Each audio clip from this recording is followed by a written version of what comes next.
बिस्मिल्लाहिर्रहमानिर्रहीम। मैं हूं उमैर निसार। आप देख रहे हैं मेरा YouTube channel think and grow rich with Umair Nisar. Dear student, 11th class mathematics, आज एक्सरसाइज 4.2 का वेरी वेरी इंपॉर्टेंट क्वेश्चन, जो कि हमने बगैर एक्सपेंड किए हमने डिटर्मिनेंट की प्रॉपर्टीज इस्तेमाल करते हुए आपने सवाल को हल करना है। सवाल आपके सामने है, स्क्रीन के सामने है। तरीक़ेकार ये होगा कि हम लेफ्ट हैंड साइड लेंगे, लेफ्ट हैंड साइड लेने के बाद उसे हल करना शुरू कर देंगे। डिटर्मिनेंट की जो प्रॉपर्टीज हैं उन्हें लगाएंगे। मिसाल के तौर पे हमने किसी चीज़ को मल्टीप्लाई करना है, डिवाइड करना है, फिर हमने कॉमन ले लेनी है चीज़ें। इस तरह की प्रॉपर्टीज हम लगाते हुए डिटर्मिनेंट की हम हल करते जाएं, सोल्व करते जाएं। तब तक हल करते जाएंगे लेफ्ट हैंड साइड को जब तक राइट हैंड साइड आ ना जाए। जब आ जाएगी राइट हैंड साइड तब हम हमारा जो प्रूफ है वो बिल्कुल मुकम्मल हो जाएगा। उम्मीद करता हूँ आपको बात समझ आ रही होगी। आइए एंजॉय करते हैं वीडियो, देखते रहिए। Think and grow rich with Umair Nisar. Thank you very much. जी स्टूडेंट्स, हमने लेफ्ट हैंड साइड ले ली है।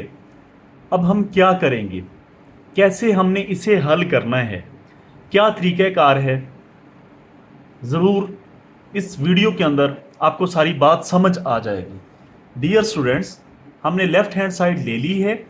इसे तब तक हल करना है जब तक राइट हैंड साइड जो आपको नज़र आ रहा है आपकी स्क्रीन पर ना आ जाए। यानी लेफ्ट ली है, जब तक राइट ना आ जाए, दाईं साइड ना आ जाए, तब तक हल करें। अच्छा, तरीक़ाकार क्या होगा? किसी भी काम करने का तरीक़ाकार होता है। कोई भी काम करते हैं, हर काम करने का तरीक़ाकार होता है। डियर स्टूडेंट्स, इसका भी एक तरीक़ाकार है। आइए समझते हैं। सबसे पहले मैं एक छोटी सी आपको बात समझा दूं।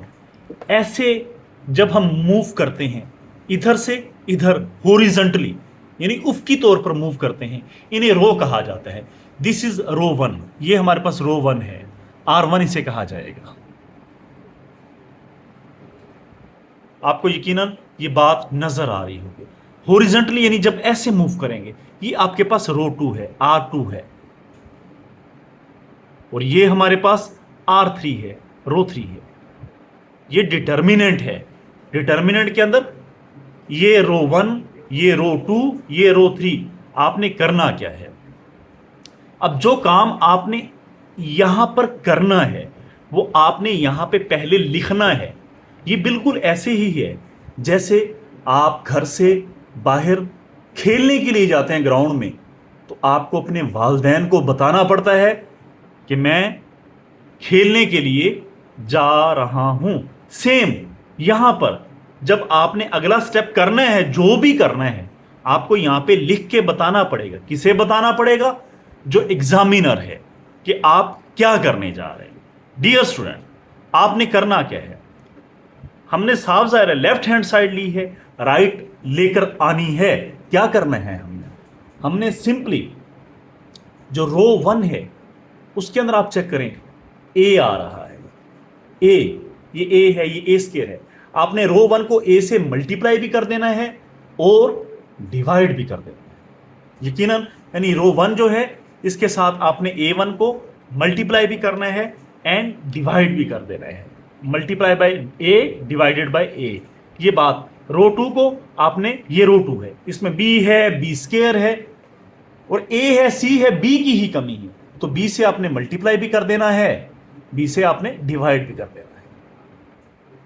आइए तीसरी के अंदर a b तो हैं, c की कमी है, तो c को आपने मल्टीप्लाई भी कर देना है और c के साथ डिवाइड भी कर देना है। अच्छा, ये काम आपने लिखना ऐसे नहीं करना, बताता हूं करना क्या है। आइए सबसे पहले इसे हम लिखते हैं। What we have to do, अगले स्टेप में जो हमने करना है वो यहां पे लिखते हैं। जी स्टूडेंट्स, यहां पे सिर्फ आपको समझाने की खातिर मैंने बात समझाई है कि what we will have to do, हमने क्या करना है। अब सिंपली जो करना है उसे आप यहां पे लिखें। रियाजी की जुबान में मैंने लिख दिया है कि R1 जो है, यानी दिस इज R1, इसे हमने ज़रब कर दिया है ए से और बटे में तकसीम कर दिया ए से। ए कट जाएगा, वही R1 रहेगा। R2 को B से मल्टीप्लाई भी किया, B से डिवाइड भी किया। सेम विद R3, यानी जो काम आपने किया है आपने बता दिया है। आइए नेक्स्ट स्टेप करते हैं। डियर स्टूडेंट्स, अब हम दिस जो प्रोसेस है, ये वाला जो अमल है, R1 से A को मल्टीप्लाई भी करें, डिवाइड भी करें, सिर्फ सिंपल R1 को ये वाला करने जा रहे हैं। आइए करते हैं। सब A को अंदर जरब कर दें, ये BC है, ये क्या बन जाएगा जब A को जरब करेंगे? ABC। जब यही A R1 यानी दिस R1 इसके दूसरे एलिमेंट यानी A से मल्टीप्लाई होगा, A स्क्वायर। अच्छा, बटे वाला जो A है, जो नीचे बटे में A है, वो यहां पे लिखा जाएगा। आइए करते हैं। ये जो बटे वाला A है, यानी बटे में जो है वो हमने बाहर लिख दिया, जो डिवाइड किया। जो अंदर ये A जरब खा रहा है, इससे के जरब करें, ABC A square A cube.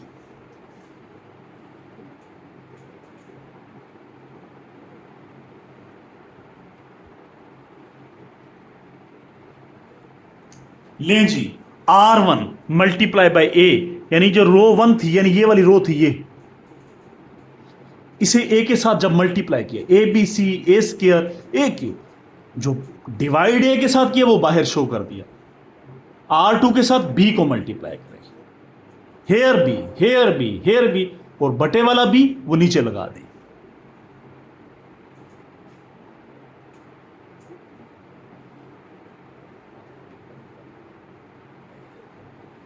मैं नहीं समझता कि ये कोई रॉकेट साइंस है। दूसरी जो रो है, यानी ये वाली जो रो है, इसका भी काम तमाम हुआ। अब थर्ड C से मल्टीप्लाई, C से डिवाइड। आइए करते हैं। डिवाइड वाला जो C है वो यहां पर आ जाएगा।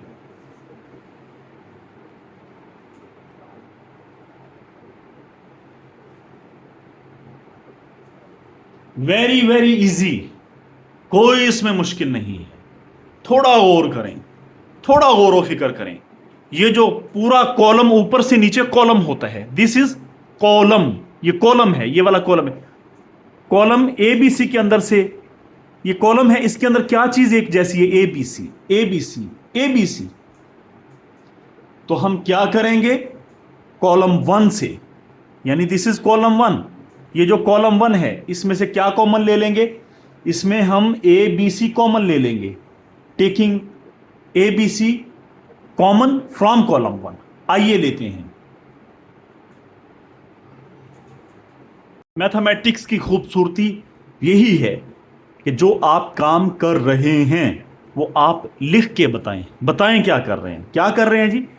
टेकिंग, ले रहे हैं ABC, किसे? ABC को as common, common from C1, यानी जो कॉलम 1 है, C1 है, यहां से हम ABC जो तीनों में आ रहा है, कॉलम 1 की तीनों एंट्रीज में आ रहा है, उसे हम बाहर निकाल रहे हैं, कॉमन ले रहे हैं। आइए कॉमन लेते हैं। बाकी टर्म में वैसे ही, ये वैसे ही, ये वैसे ही। आइए ABC जब यहां से कॉमन लेंगे, यहां पे कितना रह जाएगा? 1, यहां पे 1, यहां पे 1। आइए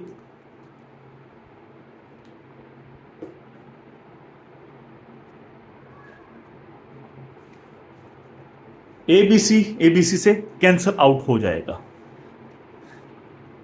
व्हाट अ स्प्लेंडेड प्रूफ, कितना जबरदस्त प्रूफ हो चुका है। आपके पास राइट हैंड साइड आ चुकी है। थोड़ा गौर करें, this is right hand side. आपने लेफ्ट हैंड साइड ली, आपके पास राइट हैंड साइड आ चुकी है। You can check. वो कहते हैं ना, लाहौर आ गया है, उठ जाएं भाई। तो यही मैं स्टूडेंट्स को कहता हूं, जनाब काम मुकम्मल हो चुका है।